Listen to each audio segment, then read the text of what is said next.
السلام علیکم ورحمۃ اللہ وبرکاتہ۔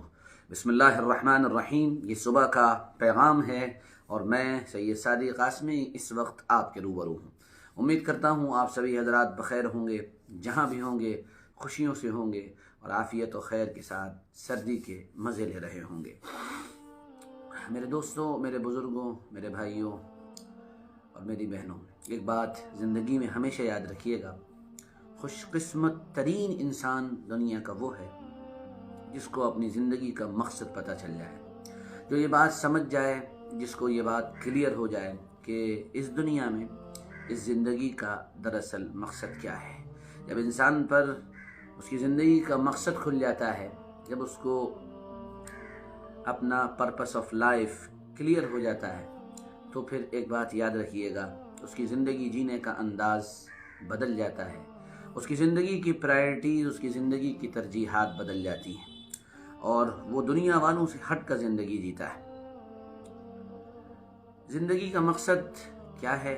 دراصل اس زندگی کا مقصد اس دنیا میں بھی ایک اچھی زندگی جینا ہے اور اصل زندگی آخرت کی زندگی ہے۔ وَإِنَّ الدَّارَ الْآخِرَةَ لَهِيَ الْحَيَوَانُ لَوْ كَانُوا يَعْلَمُونَ، جس کو اللہ تعالیٰ نے قرآن پاک میں بیان فرمایا ہے کہ اصل زندگی آخرت کی زندگی ہے۔ لیکن ایسا نہیں ہے کہ اسلام دنیا کے اندر اچھی زندگی جینے سے منع کرتا ہے یا دنیا کے اندر اچھے اسٹینڈرڈ آف لائف کو منع کرتا ہے۔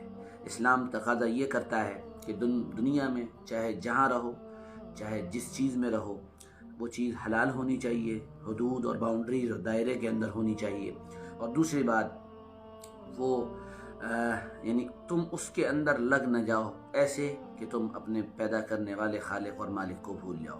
اگر تم کو محلوں کے اندر بھی اللہ یاد ہے تو پھر یاد رکھنا وہ محل بھی تمہارے لیے برے نہیں ہیں۔ اللہ کے نبی جناب رسول اللہ صلی اللہ علیہ وعلی آلہ وسلم نے صحابہ اکرام رضوان اللہ علیہم اجمعین کی جس طرح سے تربیت فرمائی تھی، وہ تربیت کچھ اسی طرح کی تھی کہ اللہ کے نبی صلی اللہ علیہ وسلم نے ان کو زندگی کا مقصد دے دیا تھا، پرپس آف لائف دے دیا تھا، ان کو ان کی زندگی کا ایک ایم دے دیا تھا، جس کے نتیجے میں صحابہ اکرام رضوان اللہ علیہم کی زندگی بڑی الگ ہو گئی تھی، اور وجہ یہی تھی کہ کلیئرٹی ان کی زندگی کے اندر تھی۔ وہ اپنے ایم کو جانتے تھے، وہ اپنے مقصد کو جانتے تھے اور ان کو معلوم تھا کہ ان کو بالآخر کہاں پہنچنا ہے، اس لیے ان کی زندگی دنیا کے تمام مسلمانوں میں سب سے الگ تھی۔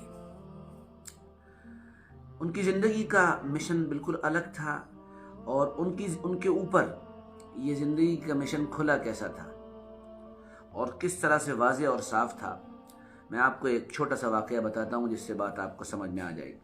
اور وہ چھوٹا سا واقعہ یہ ہے کہ جابر بن عبداللہ رضی اللہ عنہ کے والد جو تھے، عبداللہ جن کا نام تھا، عبداللہ بن حرام رضی اللہ عنہ، ان کی 8 بیٹیاں تھیں اور اکلوتے بیٹے جابر بن عبداللہ رضی اللہ عنہ تھے۔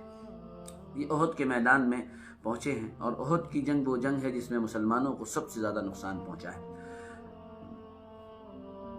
اس جنگ میں یہ شہید ہو گئے ہیں۔ شہید ہونے سے پہلے ان کا ہاتھ ایک کٹ گیا تھا، جس کو انہوں نے کھینچ کر الگ کر دیا اور توڑ دیا تھا، اپنے جسم سے جدا کر دیا تھا۔ جب یہ واپس آئے اور جب یہ جناب رسول اللہ صلی اللہ علیہ وسلم واپس آئے ان کے گھر پر، تو ان کے گھر والوں نے ایک بات پوچھی اور یہ کہا، کیا عبداللہ نے یا رسول اللہ آپ کو شرمندہ تو نہیں کیا؟ حضور صلی اللہ علیہ وسلم نے فرمایا، عبداللہ نے شرمندہ نہیں کیا، بلکہ تمہیں بتاؤں عبداللہ کے ساتھ کیا ہوا تھا؟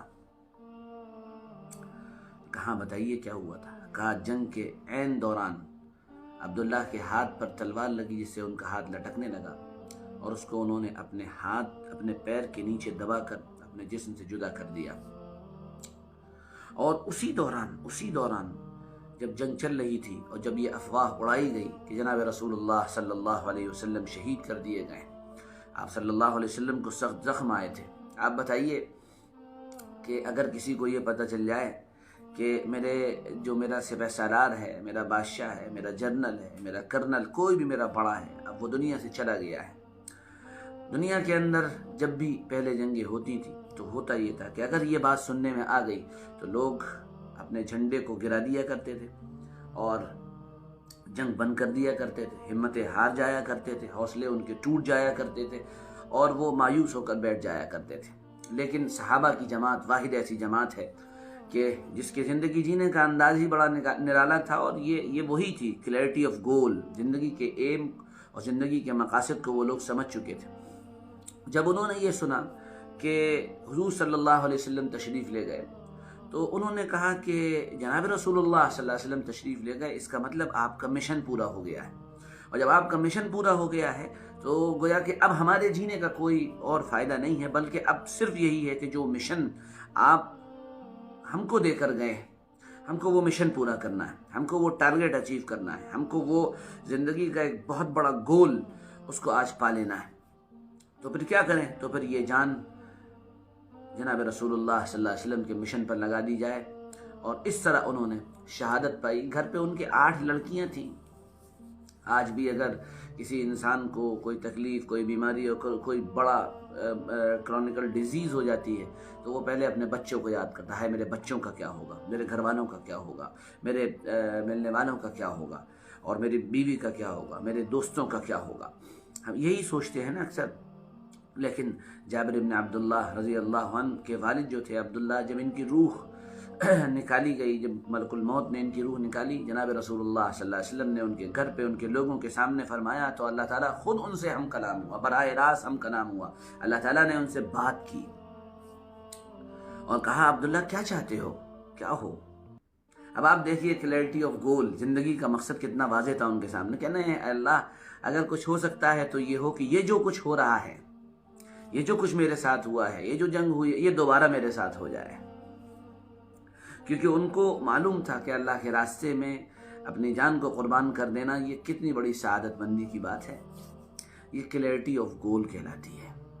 زندگی کا جب مقصد انسان کے سامنے کھل جاتا ہے، اور زندگی کا مقصد کیا ہے؟ اللہ اور اس کے نبی جناب رسول اللہ صلی اللہ علیہ وسلم کے لائے ہوئے دین کو اپنی زندگی میں لانا اور دوسروں تک پہنچانے کی کوشش کرنا، یہی سب سے بڑا ایک ٹارگیٹ ہے اور ایم ہے جو ہم کر سکتے ہیں۔ جابر بن عبداللہ رضی اللہ عنہ کے والد عبداللہ کی زندگی ہم کو کیا سبق دیتی ہے کہ ہماری زندگی کا گول اور ایم کلیئر ہونا چاہیے۔ میرے دوستو، حقیقی بات یہ ہے کہ دنیا بہت حقیر ہے، بہت چھوٹی سی ہے، بہت معمولی ہے، بہت ہی خسیس ٹائپ کی چیز ہے، بہت جلد چھوٹ جانے والی چیز ہے۔ اب تک کی زندگی جن لوگوں نے گزاری ہے، اور اگر عمر دراز لوگ میرے اس پیغام کو سن رہے ہیں تو ان سے آپ پوچھیے، وہ خود سوچیں کہ ان کی پچھلی زندگی سوائے اس کے کہ خواب لگتی ہے، اس کے علاوہ کچھ اور ہے؟ نہیں ہے۔ میں خود آپ کے سامنے اس بات کا اقرار کرنے کے لیے تیار ہوں کہ مجھے اپنی زندگی، پچھلی زندگی صرف ایک خواب لگتی ہے۔ مجھے اللہ نے کہاں کہاں جانے کا موقع نہیں دیا، اس سب کے باوجود میری زندگی ایک خواب لگتی ہے مجھے۔ تو آگے والی بھی خواب ہی ہے، گزر جائے گی، خوشیاں ختم ہو جائیں گی۔ زندگی پر ایک دن موت کا پنجہ پڑنا ہے اور انسان کو ختم ہو جانا ہے۔ قبل اس کے کہ وہ موت کا پنجہ پڑے، اللہ کرے ہمیں زندگی کا مقصد سمجھ میں آ جائے۔ اور میں اس شعر کے ساتھ آج کی اپنی بات ختم کرتا ہوں۔ میری زندگی کا مقصد تیرے دین کی سرفرازی، میں اسی لیے مسلمان، میں اسی لیے نمازی۔ جزاکم اللہ۔ چلتے چلتے درخواست یہ کروں گا کہ یہ ہمارے پیغامات اب یوٹیوب چینل پر صبح کے پیغام کے عنوان سے بھی آ رہے ہیں، میں اس کا لنک اوپر لگا دوں گا، اور ساتھ میں ٹویٹر پر، انسٹاگرام پر اور یوٹیوب پر اور ہمارا چینل ہے، آپ اس کو لائک کرنا اور اس کو سبسکرائب کرنا نہ بھولیں۔ ہمارے اس ویڈیو کو لائک کریں، لوگوں تک پہنچانے کی کوشش کریں تاکہ یہ پیغام لوگوں تک پہنچے اور لوگ زندگی کا مقصد سمجھ سکیں۔ بہت بہت شکریہ، جزاک اللہ۔ اچھے کمنٹس کریے گا، برے کمنٹ سے بچیے گا، اپنا خیال رکھیے گا، سردیاں شروع ہو چکی ہیں۔ جزاکم اللہ۔ السلام علیکم ورحمۃ اللہ وبرکاتہ۔